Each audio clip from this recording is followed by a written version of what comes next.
Deb Stratas tells well-researched and highly readable stories about powerful women in extraordinary circumstances. Readers are transported to other times and places. Deb is based in Toronto and is best known for her Diana Spencer historical fiction trilogy, of which I am a proud owner of all three. I came to that wonderful event here. And its accompanying nonfiction At Home with Diana, also a proud owner of that book. Deb is a proud royalist. It must have been a big day yesterday for royal watchers like Deb, and has a lifelong passion for the British monarchy. And I think that's a passion that's shared among some of us here. Deb was ranked number 7 in Reader's Digest Canada 2021 for her article, 10 Portrayals of Princess Diana in Pop Culture. Yeah. I didn't know I was going to have musical background to this intro, but it kind of fits, you know. Deb cherishes spending time with her 2 amazing adult children, their spouses, and 2 grandchildren, Eva and Joey. Now, Deb's latest series explores the stories of courageous twins, TIllie and Maggie, in World War II London, in the Kingston twins, Bravery in the Blitz, and her new release, Wartime Heart. And both of these are over at our book table. I hope you'll pass by there after the service. The men went off to fight, which left the brave women of World War II London. They looked after the children, took on jobs, battled rationing, the Blitz, and war tragedies. And then they joined the forces. So today, we'll reveal what these courageous women did as they kept calm and carried on in London during the Second World War. So please welcome Deb Stratas. Thank you. Thank you for the introduction, and thank you for having me back again. It's great to see some familiar faces, and welcome to the virtual audience as well. I'm delighted to be here talking about the brave women of World War II. But of course, before that, I have to ask, who watched the coronation yesterday? Yes, live, real time. Anybody get up at 5 a.m.? I got up at 5, I have to say. Okay, there you go. Yeah, I actually watched it twice. I watched it once by myself, and then my family wanted to watch it later. So I watched it all again and said, oh, this is coming, and this is coming, and this is coming. So what did we think? Awesome. Yes. Impressive. Yes. The British know how to do pomp and ceremony and circumstance, right? It's very impressive that way. So too bad it was a little rainy, but again, that's welcome to London, right? So, but yes, now we have a crowned king and a crowned queen.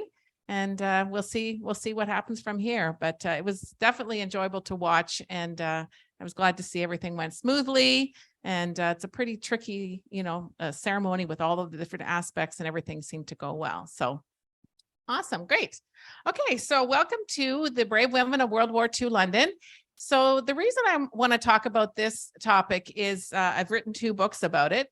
And I've always been fascinated of the readings that I've done about what the women did in holding down the home front in London, across Britain as well. But I mean, there's many brave aspects of World War II, the men, of course, and the fighting. But this particular group of people really impressed me because they didn't think they were impressive. I have read so many first-person accounts and interviews and talked to different people. And every single one of them said, well, we just got on with it. We just did what we had to do.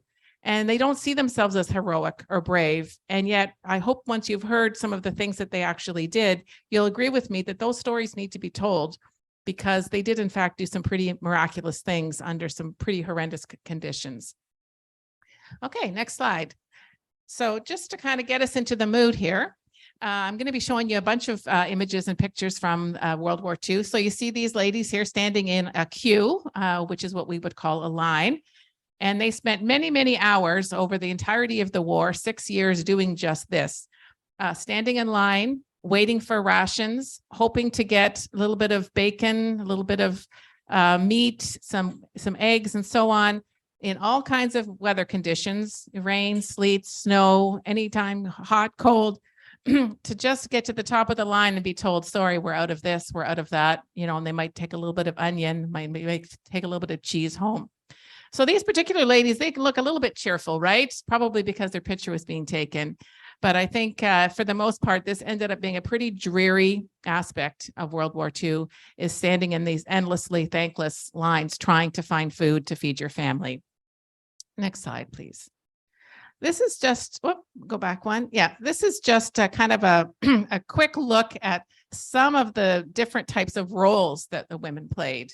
So you can see here, there's women in uniform in the various different branches, ATS and WAF and so on. You see nurses, you see women, perhaps this lady here might be a conductor on a train. So women took on all kinds of roles that they never had before. Some of them did in World War I, but they really kind of jumped right in when the men had to go and fight. Somebody had to keep on going and carry on the business of life in London. So we're going to talk about not all of these, but we're going to talk about some of these today as what these women actually did. Okay, next, please. So before the war even started in September 1939, the women had to go through a pretty wrenching exercise, which was evacuating their children. And this was done on the recommendation of the government, and about 1 million children were sent to the country. And you can see here that they had their little gas masks because there was a huge fear that there was going to be a lot of gas invasion by the Germans. They were going to be dumping all kinds of toxic things. So every single British person was given a gas mask. They were accompanied on trains by strangers, either perhaps their school teacher or maybe a WVS, a women's voluntary service shepherd, that took them to places unknown. So just picture yourself, if you're a parent, putting your child on a train, not knowing where they're going, when they're coming back, how to get in touch with them, and just trusting and hoping that some nice family is going to take care of your child or children. I mean, it just seems horrifying, at least to me, that people had to do that. And it was quite wrenching for them. As I said, about 1 million children were evacuated. A lot of them came back because of the phony war. Does anybody know why there was a phony war called during the first year of the war? Yes, some at the back. Do you want to say?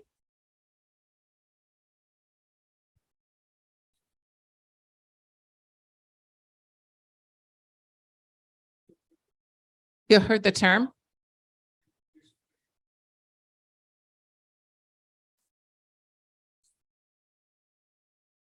Hold on. They went for people, the allies weren't even quite sure what was going to happen. Yeah. They're pretty sure something was going to happen. Precisely. People were already waiting for this massive attack that didn't happen. So people called it the phony war for about the first year or so because they'd done all this preparation and sacrifice, and then nothing was happening. But, the story continued, as we all know. Thank you. All right, next slide, please. So here's some more children. Here they had their cute little tags on them with their names and their addresses, so they could be hopefully reunited with their families at some point in time. And it was a pretty well-organized effort. So people were sent to specific billets, this person's farm or this person's home in the country. But some of it was not so organized. And some of these children would be sitting on at a railway station at 10 o'clock at night, and there'd be the teacher there saying, anybody take these 2 children? Anybody take this child? So I can imagine it was very frightening for some of these kids as well. Some of them quite enjoyed it. If you can imagine being an inner city in London and perhaps in a state of poverty, and all of a sudden you're on a farm and there's lots of fresh eggs and you can run around the country in the sunshine. But other children were very homesick, and some of them were actually mistreated and, kind of used as free labor for these farmers. I have a gentleman that I use as kind of a subject matter expert. He's 92, and he was born in London and lived there during the war. And he was one of those children that was sent away and was not treated well, and wrote home to his parents, and they ended up bringing him back because he was not given proper amount of food and, not treated as well as the children of the household. You can kind of picture that. So it wasn't all sort of sunshine and roses for these children and their families. All right, next slide, please. So as further part of the preparation, so this is before the wars even started now. Does anybody know what this is? The blackout blinds, exactly. Thank you. So every household all across Britain had to put up the blackout every day. What was that? So that was these curtains that blocked out every single chink of light on every window or anything that could show into the household. The reason for that was to avoid having London being a target for the Luftwaffe, the German bombers overhead. If all they could see was a sea of black, there's no target, right? It's just blackness. Could be water, could be any other place. But this was a dreary part of war as well, because every morning you took the blackout down, every night, every window had to be covered. And if you didn't do it properly, they had what were called ARP wardens, air raid precautions, and they would come around and they would, knock on the door and say, "You've got a light showing upstairs." And in fact, they would even, overzealous ones could ticket or fine you if you were a repeat offender. So this was again, not the most fun part of war. And then sandbags were placed all around the city up against buildings to try to mitigate the risk of glass breaking through and damaging property or people inside. So it was getting pretty grim looking around London. Barrage balloons. Anybody know what those are? No, those are big, kind of like the Goodyear blimp, if you can kind of picture those in a military kind of ugly gray. And they were floating around parks and big areas of expanse that would be good targets. And that would deter the planes, German planes, from getting too low. If they'd get all tied up in the wires and the barrage balloons. So there was a lot of stuff going on. They did really think the war was coming before it even came. And so the deniers were unfortunately wrong, because war did come September 3rd, 1939. All right, next slide, please. Okay, I'm going to pop quiz you again. Anybody know what this was?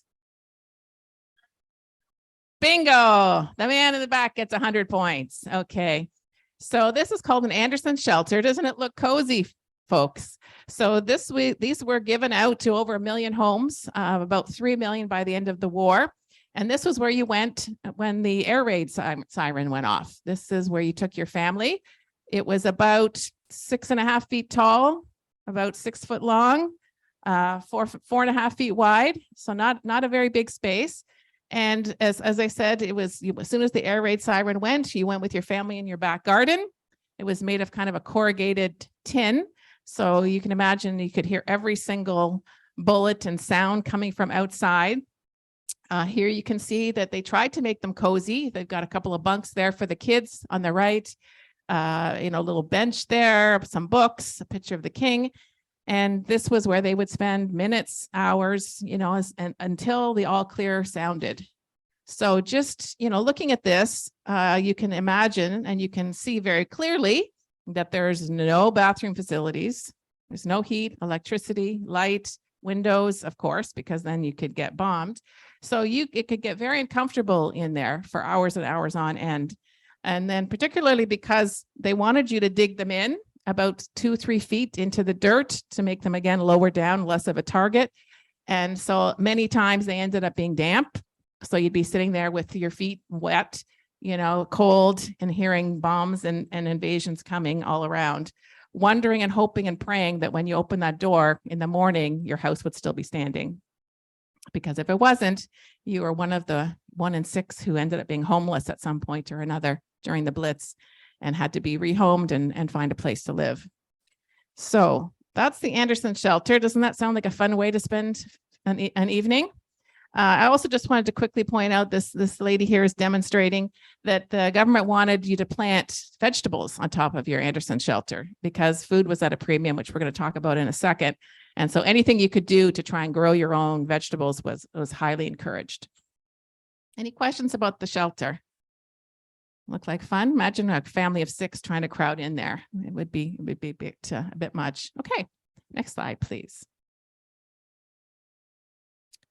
So then all that preparation happened, and then guess what? Separation. So the men were called up, or many of them signed up voluntarily because we were going to get this done by Christmas, right? This was September 1939. And so women sent their men off to war, their sweethearts, their husbands, their sons, their brothers, their friends, their family members. And that was, incredibly stressful as well, because they didn't know where they were going, when they were going to be coming back. of course, the post did work, but it wasn't always regular. So you didn't always get the mail. There was no email and texting back then. So you had to wait for those nice little blue airmail letters. Next slide, please. So I've talked a little bit about rationing already, but I just wanted to kind of give you a bit of a visual here. So the rationing started pretty much right away, and it got progressively worse. So, the things that you can see on this little tray here, sugar, jam, cheese, butter, bacon was all rationed pretty much right away. And then over time, petrol, gas was rationed, and, all kinds of other things, meat, even tea was rationed, which was quite a hardship for the British tea drinkers. And it just carried on. Clothing was even rationed after a point in time. So you had to get your little ration book. I saw somebody had a little ration book here, and, go to the butcher or go to the clothing store, and they'd check it off, rip out the little ticket. So this here on this tray represents one adult's weekly ration. So how does that look to you to get you through a week of food? Now, bear in mind, vegetables were off the ration. So if you could, especially if you could, grow your own. And also fish was off the ration. And there was black market, of course, if you wanted to try to get some food for your family that way. But it was very challenging. I mean, remember, you're not going to the cupboard and pulling out your cereal or your rice in a bag. I mean, all of this, what you had to cook for your family had to be made from these rations. The government really did try to help. There was a lot of different radio shows, and they gave out leaflets with recipes for the average housewife to try to make creative solutions out of some pretty, grim type rations. They had a lot of things like mock duck, which were made out of Spam. They tried to really dress things up and make them sound exciting when, it was not much there on the plate. So that was a real reality. Main reason for this is because England is an island, right? So all of the, what you don't grow or have on your own farms had to be brought in. And the German U-boats loved to blow up those supply ships, all throughout the war. And so England had to really be self-sufficient in order not to starve. That was a real concern throughout the war. Okay, next slide, please. This is just a quick example of one of the recipes the government put out called Woolton pie. And it's a pie with potatoes, cauliflower, sweets, carrots, etc., with a pastry of potato or wheatmeal. So it honestly, to me, it doesn't look that bad, I have to say. Maybe because we are more used to sort of vegetarian type meals these days. But if you had to have this a couple nights a week, it wouldn't be the most exciting thing when you got home from school to hear, guess what, we're having Woolton pie again. All right, next slide, please. Naturally, all of the household management and childcare fell to women. It was the women's domain already, and in some cases still is today. But now everything rested on the shoulders of these women because their men weren't there for the most part. So they had to look after the kids, stand in line, get the food, try to make something appetizing. And, childcare as we know it today was pretty much non-existent. There might have been a few places where you could get some daycare, but it was pretty much you had to figure it out yourself. So if you're lucky enough to have your mom could help you out or a neighbor, but you pretty much were in charge of making sure those kids were looked after. And a lot of times during times of a lot of bombing, schools were closed. So even your school age kids would have to be taken care of. A lot of stuff on these women's plates, I'm telling you. All right, next, please. Okay, then the Blitz came. So this was 57 consecutive nights in late 1940 and early 1941 where London was bombed every single night. This was a concerted effort by Hitler to really damage and bring London, England to its knees by just continually bombing every night, every night, every night. So for these 57 nights, Londoners went about their daily jobs and then, kind of knowing what the pattern was going to be, they'd get their kits ready to go into the Anderson shelter that we saw there. So, you'd be in charge of the torch, get the flashlights, you'd be in charge of the flask of tea, somebody else would be in charge of the blankets. And then, the siren would go and out they would sit until whenever. They would never know, when the all clear would sound. So this was a pretty horrendous time in London because the city was bombed and there was incredible amount of damage from the incendiaries and the bombers coming. And it just, it didn't stop. You can see St. Paul's Cathedral there in the back, which was hit at one point and got some damage, but nothing severe. Okay, next slide. That's obviously a firefighter there. So I have a question here. So how many bombs do you think were dropped by the Luftwaffe during the Blitz? So either 25,000 tons, 40,000 tons, 50,000, or 80,000.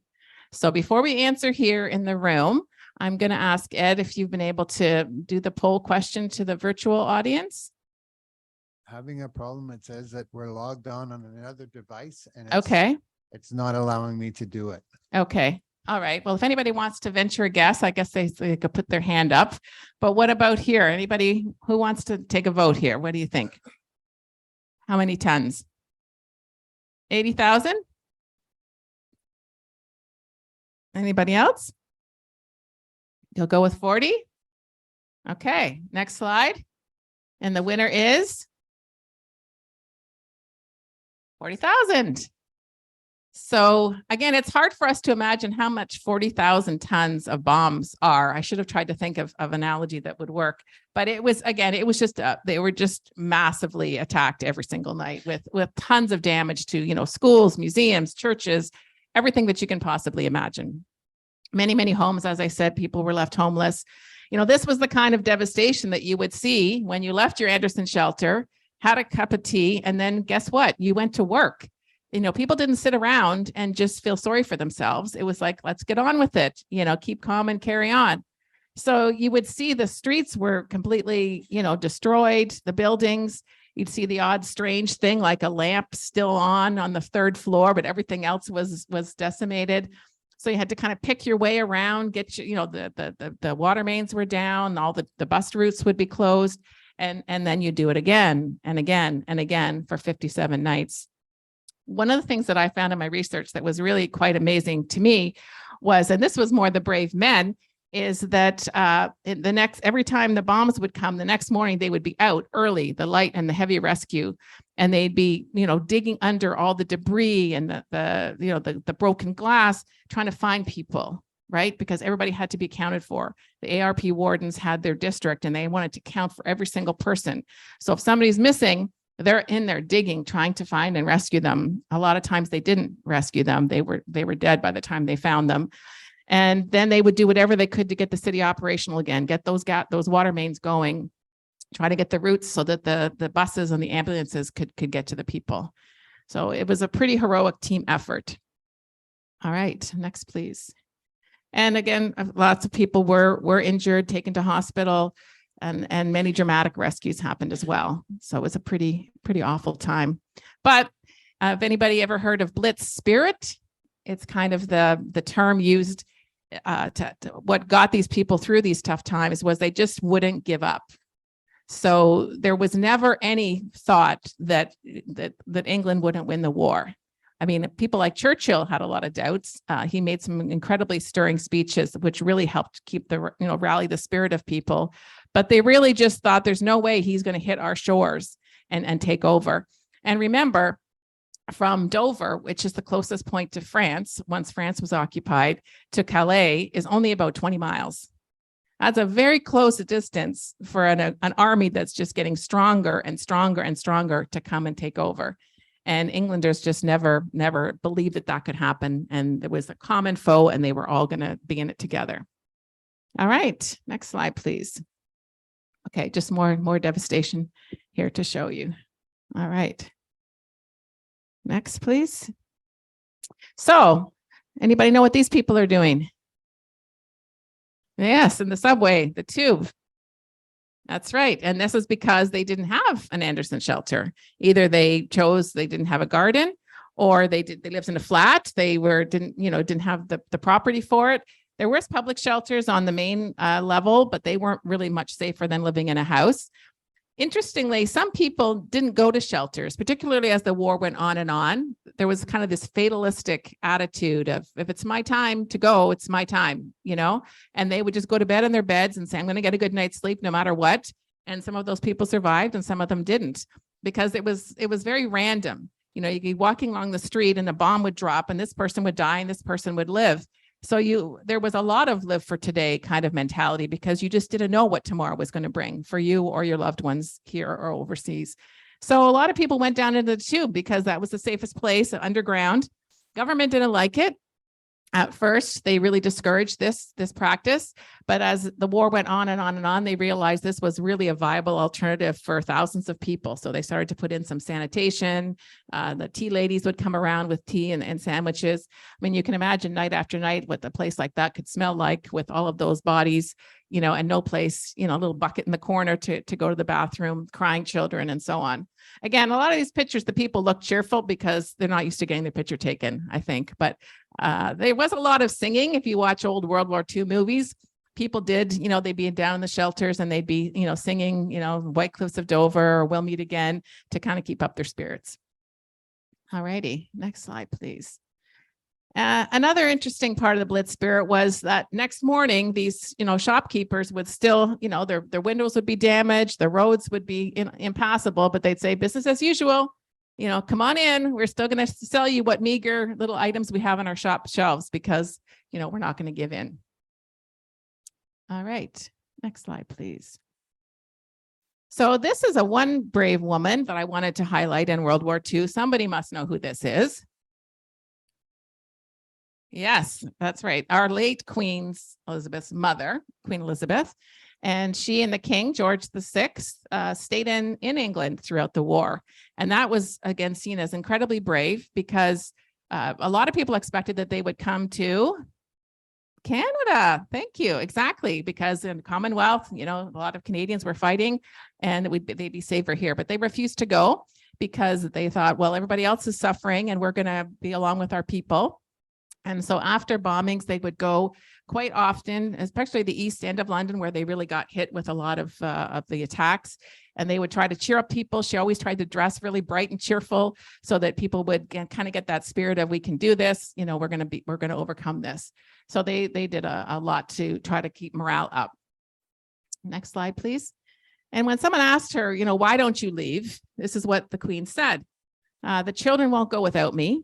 I won't leave the King, and the King will never leave. So that really did give people the sense that, again, we're all in this together. Our leaders are with us. And Buckingham Palace was bombed a couple of times. And once when they were actually there, not too far away, just a room or two away. So, you know, that gave them a bit of street cred in the sense of, you know, the Queen would say after that, well, now I can look the East End in the face because Buckingham Palace has also been bombed. Okay, next slide, please. So after all of everything I've talked about already, so they sent their children away, the rations, their husbands and loved ones are gone, the Blitz, then they were asked to serve. So in 1941, a woman between 20 and 30, I think, or 20 and 40, unmarried or married without children, were conscripted. So they kind of rushed to either, you know, sign up for something that they wanted to do, or before they got called up to what the most needed jobs were. So I'm just going to spend a couple of minutes. We're getting near the end here to talk about some of the roles that these women played. So obviously nursing was a huge role because, you know, there was, you know, injuries and there was, you know, people at the front. So they served in London, in England, all over the UK, in fact, as well as overseas. And then the Women's Voluntary Service, the WVS, they did so many different things. So they were some of the people that accompanied the children when they were evacuated. They did tons of knitting, which was sent overseas. They helped people that were homeless, you know, because you're bombed out of your house, you have nothing, no clothes, no possessions. People be picking through, trying to find an old photo album before the looters came, because despite the Blitz spirit, there was still looters that came and stole things from people's homes. And then they would go to these centers and they'd have to try to find them temporary home. They were covered in dust and plaster, shocked from their home being, you know, bombed. And then they needed clothes to kind of carry on. You know, sometimes when people were bombed, the clothes would come right off them. It's crazy when you read some of these stories. So they would be walking along and their clothes would be bombed right off them. So WVS played a crucial role. They were kind of the backbone that kept a lot of these things going to keep people in their jobs, in their homes. Served tea in canteens, railway stations, all over the city. All right, next slide, please. Anybody know who these women were or what they did? Aha, this guy, he's the winner in the back here. The Land Army. So what did they do, sir? They worked in the fields?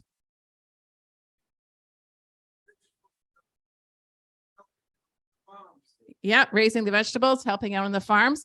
So this was one of a real concerted effort, which you'll see on the next slide as well, which was if the women can do the work, the men can be freed to go to war. That was really the theme. And so this was, again, pushed through a lot of propaganda and posters and, radio broadcasts, is if you go and do your part, woman, then the men can go and fight, because women were prohibited to fight in any battles. So they couldn't actually bear arms. So these women here took on the job of basically farming so that the men could go. So they became full-time farmers. So they got up at sunrise and then worked all day till sundown, doing on the tractors, and rat catching apparently was a big part of their job. And the harvesting and so on. Again, some of them loved it. A lot of fresh air and food. If you're a healthy, outdoorsy kind of girl, they might have preferred this than standing in a factory all day long. But again, extremely, extremely hard work. They got very, very fit. And really, this helped keep England fed, while the men were away at war. About 80,000 women actually took this job on during the war. All right. Milking the cows. That's right. Looking after whatever animals were left, looking after the chickens, all of it, everything. Okay, next slide, please. Many, many women also went into the factories. And this, I think, is a very unsung part of the bravery of the women of World War II, because these conditions were awful. They worked 6 days, 7 days a week, standing for 10, 12 hours, just doing a repeat over and over again, building bullets, parts for planes, all different types of munitions that were needed, because every time a plane is shot down, that I got to keep that production going so that we can try to beat the Germans. And it was quite dangerous work as well, because they were working with explosives, and, people would get their hair or kerchief or something caught, and they get caught in the machinery, or things would explode. Anybody ever heard the term canary girl? I bet you have, sir. Actually, it wasn't it might have been as well, but this was where the women got like a sallow yellow face complexion because of working with the different toxic chemicals with the equipment and the bombs that they were building. And I read even that their babies would be born with the same sallow face. And it did go away once you weren't working in the factory anymore, but you're working year after year. You got to believe there had to be cancers and different things that would have come out of that, as in terms of long-term effects. And back to the childcare problem, what did these women do, with their children and they're working 12-hour days? They had to find somebody to look after them. So there was a lot of stress and pressure on these women, but there was also a lot of camaraderie. Again, we're in this together, come on, girls, we can do it. And, just, live for today, and let's get this work done, and let's go have a dance and go and have some fun tonight before the bombs come. All right, next slide, please. So the forces. So this is some of the stuff that I've been writing about. So there was really 3 main areas of the military that women served in, generally speaking: the ATS, the Auxiliary Territorial Services, which was the Women's Army. Then there was the WAAF, which is the Women's Auxiliary Air Force. So they were the ones that helped the men to fly. And then the WRENS was the women's branch of the Navy. And you can see here again that theme that I was talking about earlier, serve with the men who fly, free a man for the fleet. So if you can come and do some of these jobs. And what was really interesting too about this is that the jobs got harder and harder as more and more men were needed to go to war. Jobs that they didn't think women could do, they started giving to them. And guess what? They did them really, really well. So for example, in the ATS, they operated the anti-aircraft guns, which is pretty exciting. And, just all kinds of, they rode motorcycles, they did translations, they did messaging from the, interrupting the U-boat messages. They worked with those barrage balloons that I talked to you about earlier. So some really physical jobs and some very mental jobs as well, like intellectually challenging jobs. All right, next slide, please. So here's another famous woman who was in the ATS. Anybody recognize this lady? Yes, our late queen. So she was begging her father to join the forces and do her bit. And she wasn't old enough. And I think he kind of pushed her off and delayed her as long as he could. But she eventually, in 1945, I believe, joined the ATS. And she was a mechanic helping, to repair some of the tanks and some of these trucks and so on. And even on VE Day, when you see the pictures and the footage of them all in the balcony, she wore her ATS uniform. She was very proud of her service in the war and had a lot of respect throughout her whole life for anybody in the armed forces. All right, next slide, please. So I'm not going to read all of these, but this is just really a snippet of the types of jobs that the women did in these positions.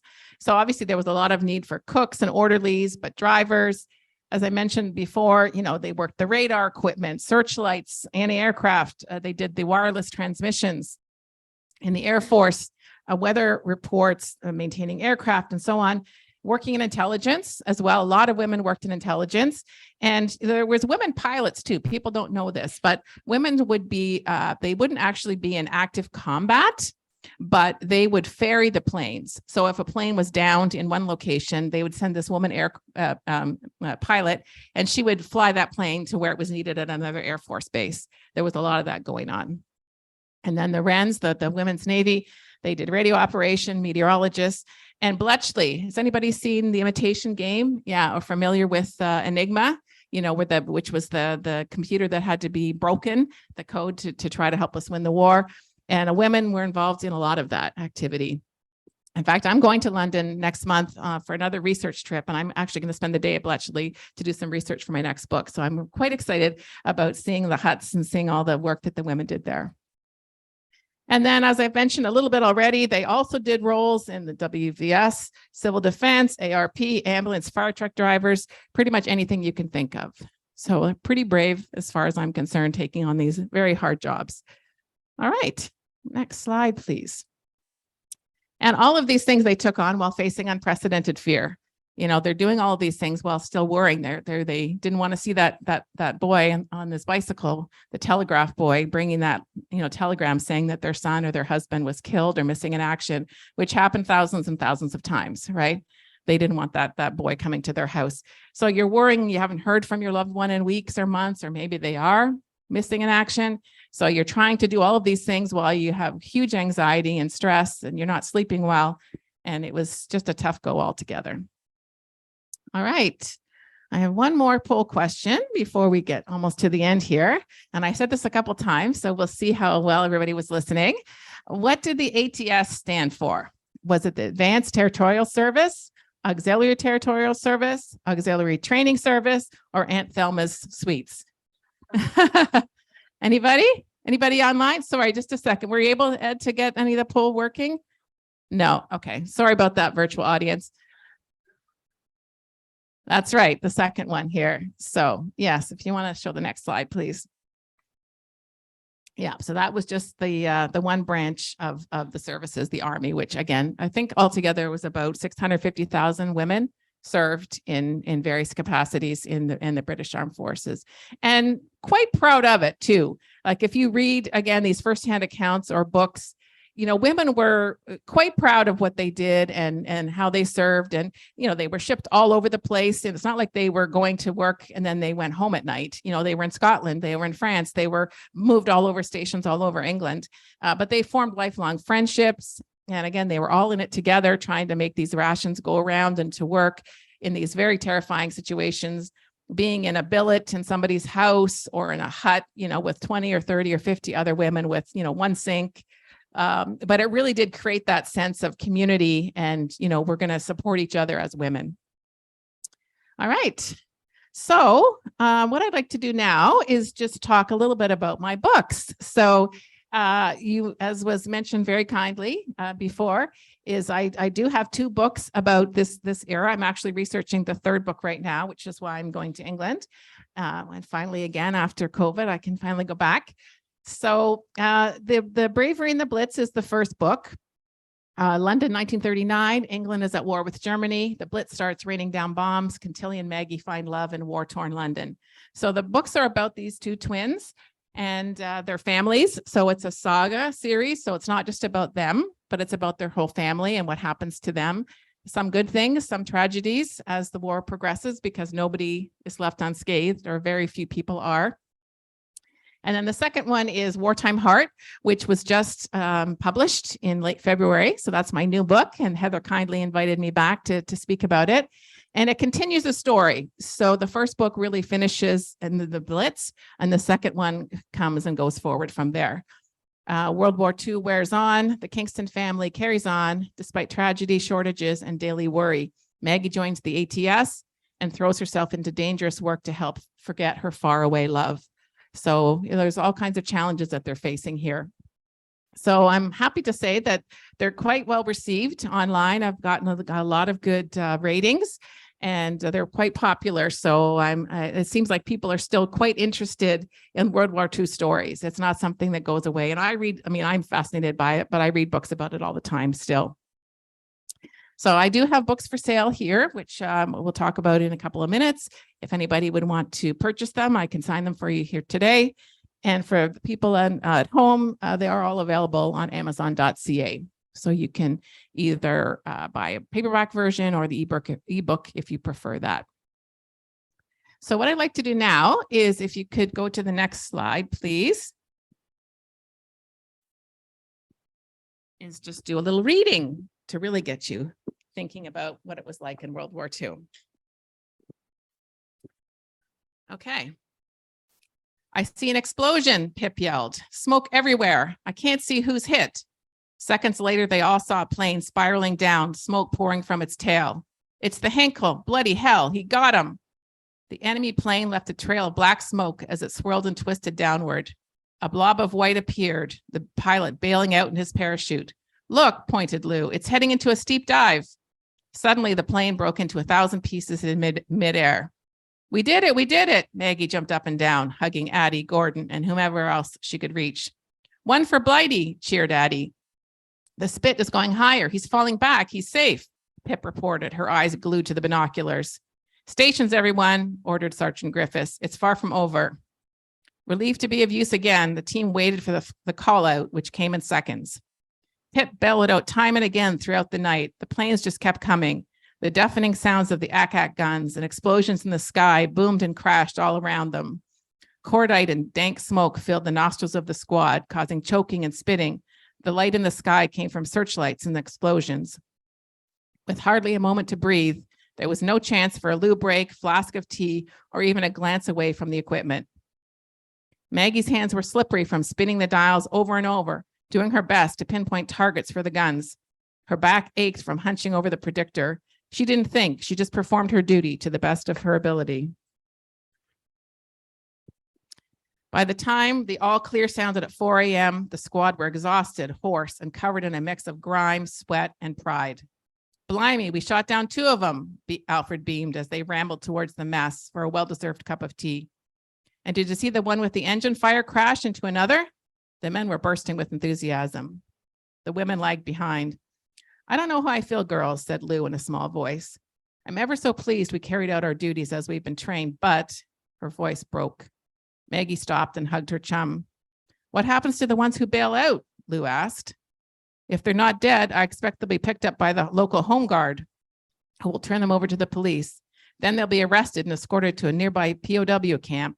Lancashire, I expect, Gordo said shortly. If they broke a leg or whatnot, they'll be treated medically and quite well until they recover. Then what? Lou almost whispered, her throat so sore she could hardly speak. I heard they'll likely be shipped to Canada, Gordo said wearily as he removed his tin helmet. That'll teach him, snorted Addie, tossing her grubby hair. No chance of escape from over there, bloody Huns. I suppose that's not too bad. Better than burning to death in a plane set on fire. Lou had a heart of gold and struggled with this part of the job. It's hard to cope with shooting down a real person who has a family, a mother, maybe a sweetheart. Maggie herself felt a bit sick, partly being a party to taking a life. And some of them are barely out of short trousers themselves, so young and probably scared to death. Her legs felt like rubber. But that's our job, girls. And that's fewer enemy bombs killing British pilots and civilians, destroying our beautiful country, sniffed Pip. It was all straightforward in her mind. Charged up with adrenaline and the evening's success, the crew hashed over the operation's accomplishments over tea and sandwiches. We can do even better next time, Alfred said in his halting voice. I suppose we did rather well, defended Pip huskily, but I agree we can improve our time and accuracy now that we've seen real action. I'm frightfully sleepy, Maggie said with a yawn, and the sun is almost up. I'm for bed. She drained her teacup and dragged herself to her feet. She and Pip walked in silence, the sky turning from a dull gray to a pale pink. Back at the hut, Maggie gave her face a cursory swipe with her flannel, changed into her pajamas, and collapsed in her cot, pulling the blankets up to her chin. "Good night, Pip," she whispered. "Well done, you." "Well done, you too, Maggie." Pip rolled over. Okay. So I think it's one more slide, sorry.